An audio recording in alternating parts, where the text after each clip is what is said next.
Good morning. Today is Monday, December 15th, 2014, and I am here at Wakoshi Hirasawa at the Riken Brain Science Institute, Tokyo, Japan. I'm Don Wunsch. I'm the Mary K. Finley, Missouri Distinguished Professor of Computer Engineering, and I'm here today to interview Professor Shun-Ichi Amari with Riken.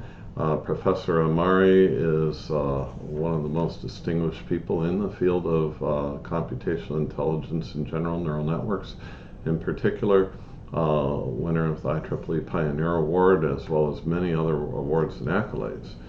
And so with that, Professor Shun-Ichi-san, would you tell us a little bit about your formal background, education, training? Okay, so I'm an old person, as you know, but I graduated from the University of Tokyo 1958. Oh. So many years ago, and I'm majoring in mathematical engineering. It's something strange name, even at that time, because mathematics and engineering, it looks quite different.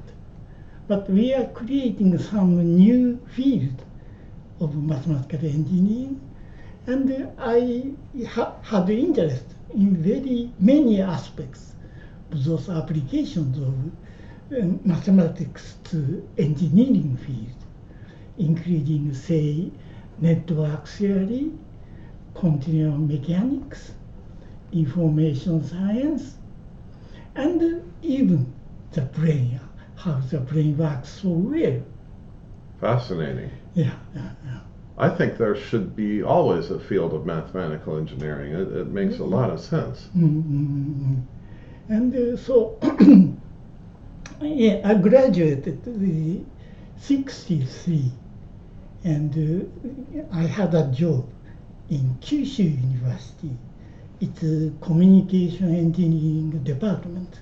And I worked on I am very much interested in the perceptron at that time. It's something a little bit fashionable topic at that time, and I want to do something on that one.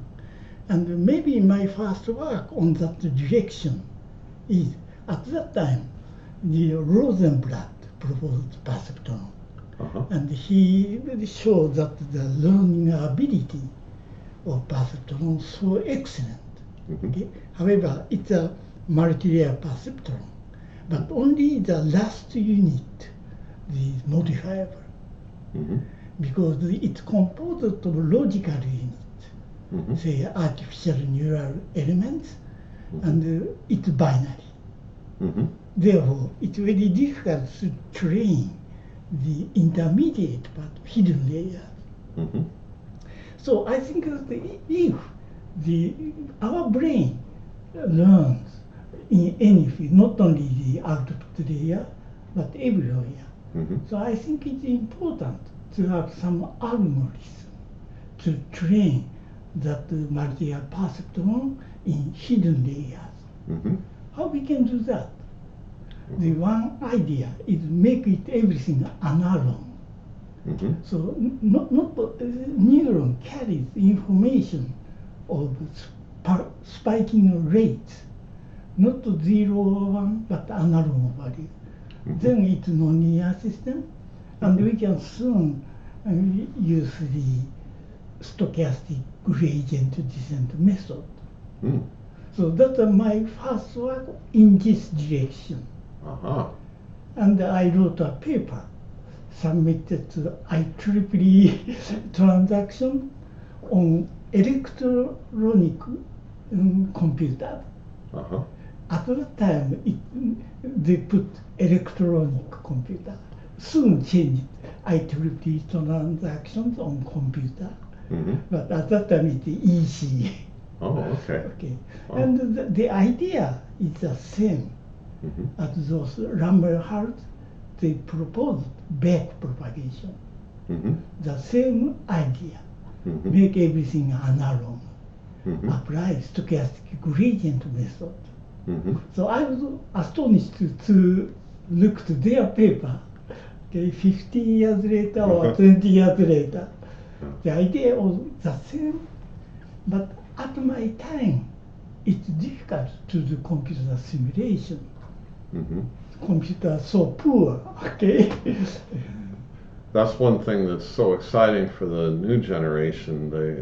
They have the ability to apply such powerful tools compared to the ones even 10 years ago. The computers have advanced considerably. Well, so you started out at Kyushu University, and so what was the title of this paper on stochastic gradients? Yes, so I have here Oh, you have it here. And it's a theory of adaptive pattern classifiers. That's great. I'll put that up here for a second. Okay, that date on there is June 1967. At the same time, about the same time that people were publishing some works saying that this couldn't be done, and you were publishing works telling how to do it. Great. And so this one is my first paper published in international journal. But before that, because my background is mathematical engineering, I have some paper on a collection of research papers in Japan, and it yes. So it says unifying study of basic problems in engineering and physical sciences by means of geometry, and volume 3 of an edited edition. And it looks like you put a couple of bookmarks in here. Are these yeah. So there are some of my papers.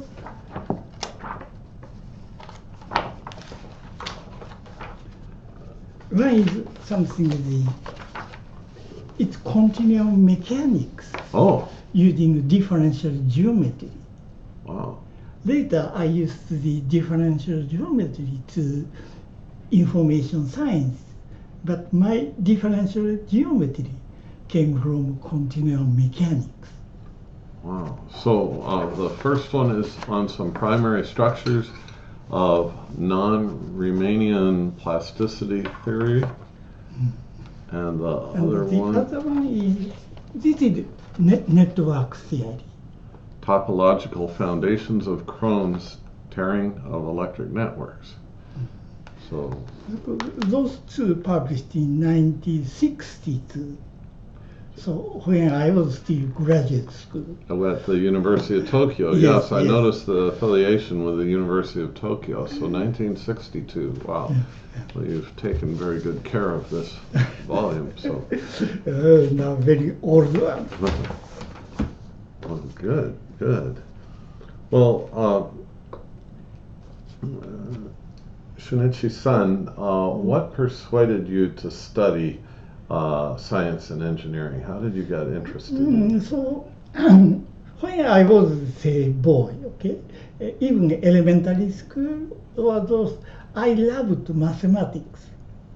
And when I was in the junior high school, Professor Yukawa got the first Nobel Prize in Japan. Oh. We are so excited. Wow. Okay, so we just, science, very good. Oh, wow. Yeah, so maybe it motivated me to do work on science or engineering.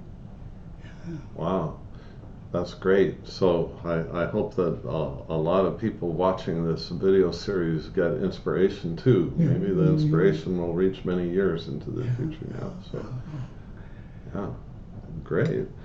And so, and the name of this Nobel Prize winner, the first Japanese, was in physics. And what was his name? Yeah, he did something elementary particle.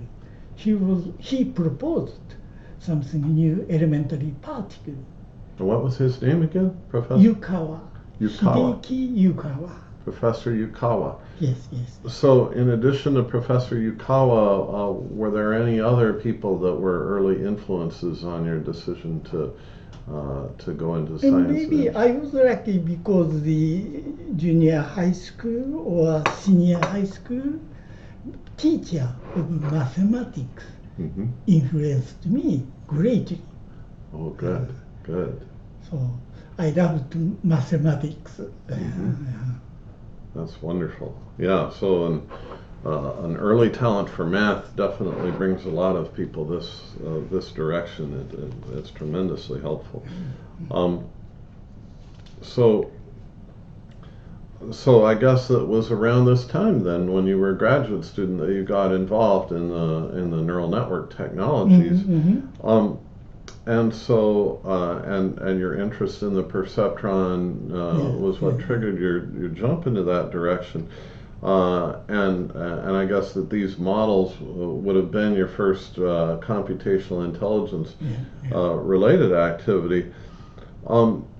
So, of course, you're a winner of the IEEE.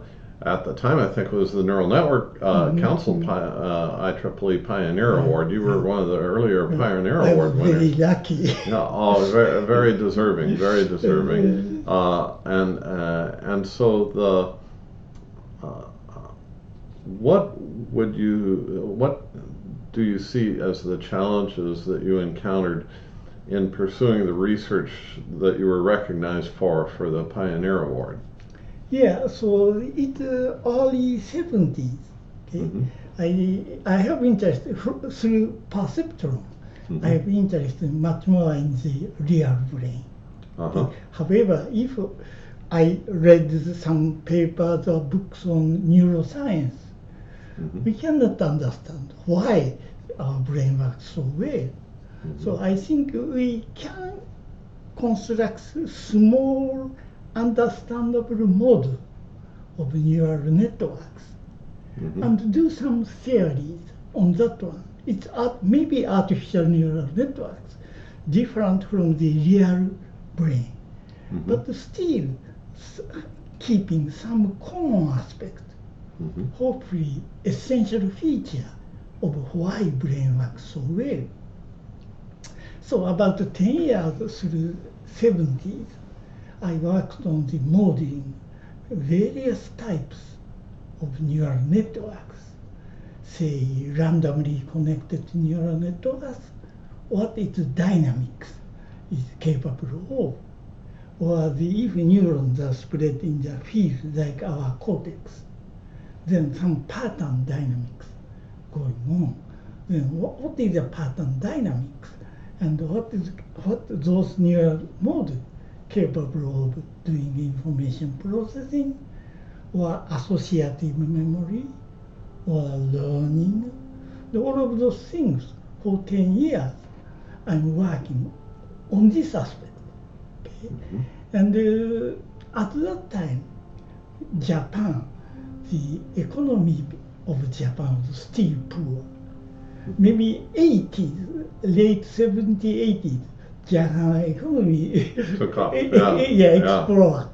But 1960s to 70s, it's impossible for young researcher to to go abroad, to participate in international conference. In that sense, I'm something closed. Of course, I wrote a paper and published in IEEE or other international journals. So we can do communication. But the neural networks researchers in the world, there are not so many. Okay.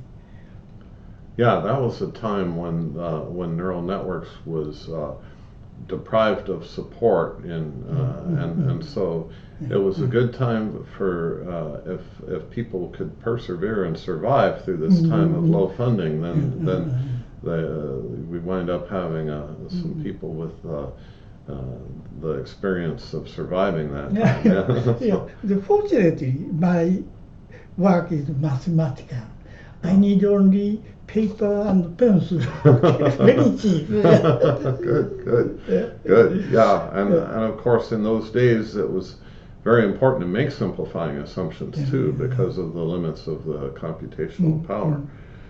So, what of your work, of your contributions, gives you the greatest satisfaction? So the later, so 10 years in the 70s, I focused only on neural networks, modeling one. And later, yes, in the late 70s to 80s, I think I should broaden my view a little more. Okay? Then I started information geometry. It's a geometrical theory of information, and it can be more general tool to understand stochastic phenomena, including the brain. Okay? So I think information geometry is my best achievement. And also I applied information geometry to analyzing neural networks, but not necessarily neural networks. It can be applied to statistics or machine learning or wide area. Are there some publications that you recommend most in that? Okay. Yeah. Okay. Here is a monograph. Okay. So this information geometry, mathematical monographs published by Oxford University Press, methods of information geometry, and this is from 1993. So. Yeah, 1993. It's a Japanese version. Oh, I see. And then translated into English when 2000. Oh, okay. So the English version of this is 2000. Okay. So that looks like it's a joint publication with American Mathematical Society and also a bit strange publication. Oh, very good. Very good. Wow. Excellent. However, I'm now the advantage of doing the interview in your office. working on new book. Oh, wow. On information geometry. So next year, I hope it will come out. Wow, that's great. Where do you plan to publish this? Springer. Springer, very good, very good. Okay, Springer does a great job. Well, good. Writing an English monograph is a heavy job to me. Yeah, I can imagine. Actually, I can't imagine. Okay, well, let's see.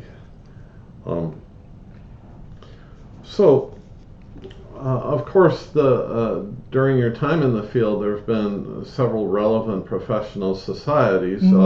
Of course, there was the IEEE Neural Network Council, then Neural Network Society, growing into the Computational Intelligence Society.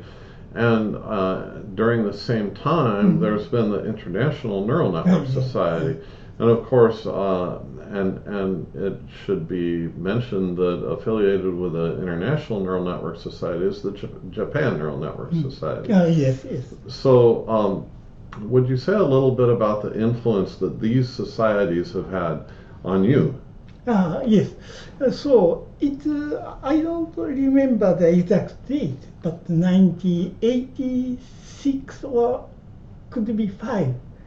Okay. But Costco tried to organize first international neural network conference.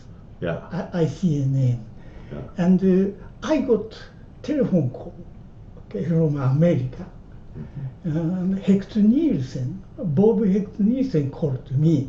We are planning to organize an international conference on neural networks. So could you join? We invite you. Okay, of course, every expense they bear.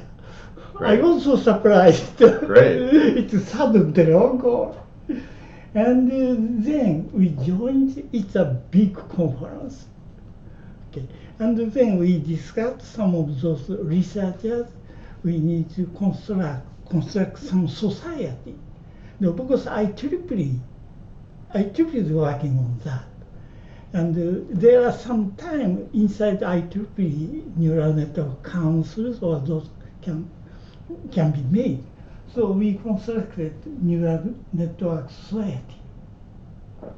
And then it's something very excited period of neural networks, and many researchers joined in the many fields: physics, psychology, engineering, of course the brain science, and those people. Okay, however, there was some misunderstanding or something. INNS and IEEE. We have two organizations and two conferences. It's too bad. Yeah. So we told it should be united. Yeah. Okay, both from INS side and the IEEE side, some people promoted the unification of at least conference. Mm-hmm. And it's realized. We have a joint conference, and some years goes together. But even in those two societies, some people against to have joint conference, and it's suddenly cancelled. Maybe you know much more about the history. My memory is now fading, but so it was we have something good history and sad history between INNS and IEEE. But with a happy ending, they come back Yes, together. when I was president of INNS, I again proposed to have a joint conference. And also IEEE side, some researchers also promoted to do and to join. It's the IJCNN. Mm-hmm. Okay. And but there are there are people strongly against unification. Mm-hmm. Say Steve Grossberg, they don't like IEEE. Mm-hmm. But I am equally interested in, of course, IEEE and INSS, and it's so unhappy to be separated. Mm-hmm. They should join force. Mm-hmm. And also there's a lot of history, even in INNS. European people say INNS, they are American people who are governing. It's not good. So they formed ENNS independently. Uh-huh. And Japan has also neural network research group. And it does not belong to ENNS. So we say, okay, it's good to have the third party jointly working together. So it's JNNS. And JNNS is pretty successful, I believe, right? It has a lot of members, and it has a good meeting every year still, right? Yes, yeah. yes. Yeah. Yeah, wow, that's great. But not so large. And JNNS now has about 700 members. Okay, So that's not bad. Yeah, it's not bad. Yeah. Well, good. So that was some things about impact that these societies have made on you, and you also about impact that you've made on the society. So you've served as the president, and you've been participating in some of these discussions. What impact do you feel that these societies have made in engineering and science? So the IEEE Neural Network Council developed into CIS, computational intelligence, and it's now very important thing to have machine should have some intelligence. Okay, it looks like the real human or not. It does not matter. But anyway, the machine should be more softer and more flexible, having intelligence. So our community civilization is moving toward that direction. The machine having intelligence, much more flexible, and those things. So it's a big impact, I think, in the future society. It's really important. And also in the case of CIS, there is a classic AI, really stick on logical, simple processing and logics, or neural networks. They stick in some sense the simulation of brain-like things. Okay? But there can be, say, many other methods to make machines softer and intelligent. And I think IEEE is very good to widen their perspective. On the other hand, the INNS is of course looking in this direction, but there are also more interaction with those real biologists. That is another important direction. So I think both society has their own histories, but it's good to have the joint effort to do in future. Yeah, I completely agree. I think that the INNS has really done a good job of diversifying the backgrounds that get brought to this field. And by collaborating with the IEEE, you get a diversity of applications. And when you bring those two together, it's very powerful. So I think that both societies have benefited tremendously from that. I agree. Yeah. How do you envision the evolution of computational intelligence technologies? Do you see any confluence of these technologies or any potential new entry? Now they are talking about deep learning. Okay? This is very interesting and exciting.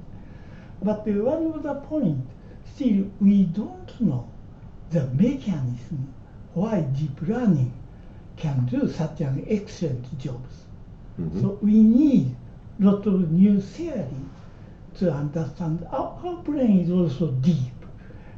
Consisting of many hierarchical levels. Okay, so maybe a large number of hierarchy is good.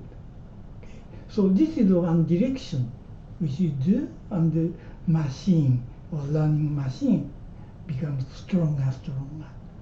However, still they are usually applied to pattern recognition or those static things. But our brain can do something static, discrimination, recognition, and those. But on the other hand, our brain works some dynamical way to make things or control or those things. So the neural networks or computational intelligence, the future new direction should be more dynamic. How intelligence can be applied to control dynamical process or those things. And in that direction, more ambitious thing is our consciousness. Okay, it's something mysterious word.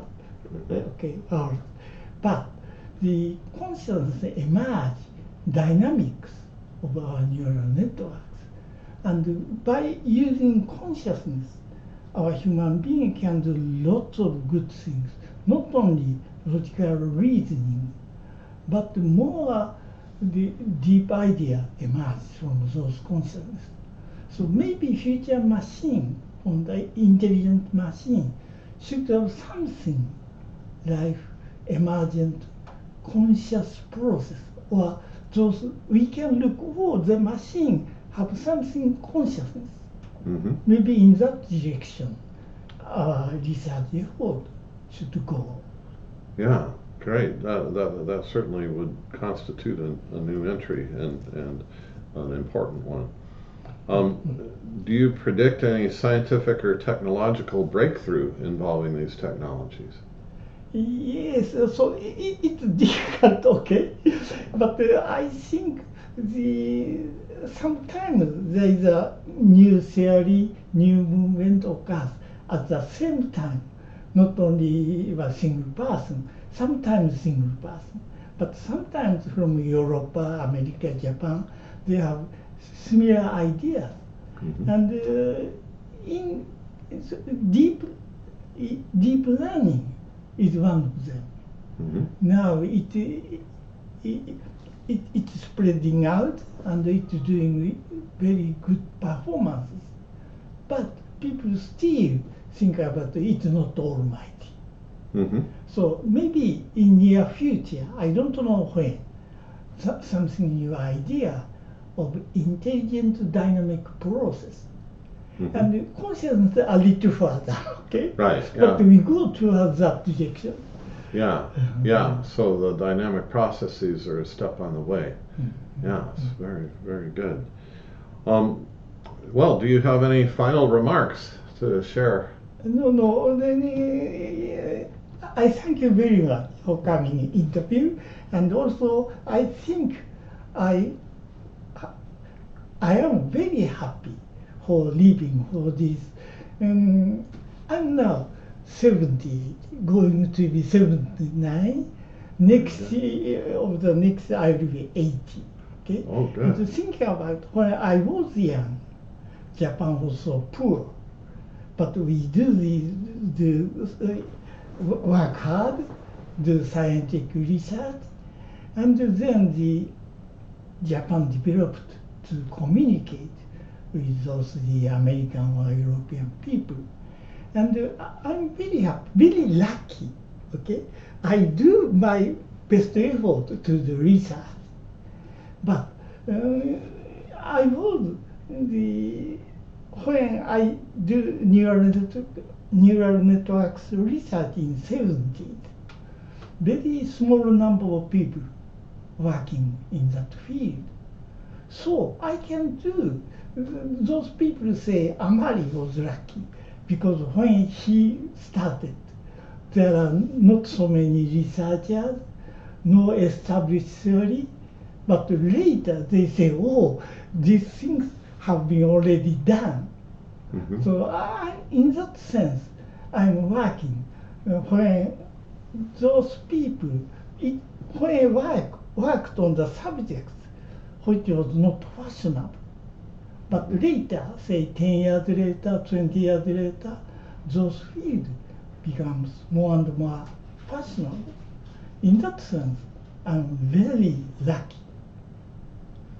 Yes. Well, that's called having a passion and a vision. And so, Yeah. so when you have a passion and a vision, you can get somewhere first. So. Well, thank you very much. Oh, thank you very I much really for enjoyed. coming. It's really a pleasure to get the chance to interview you, and so I hope our audience gets inspiration from this. And great.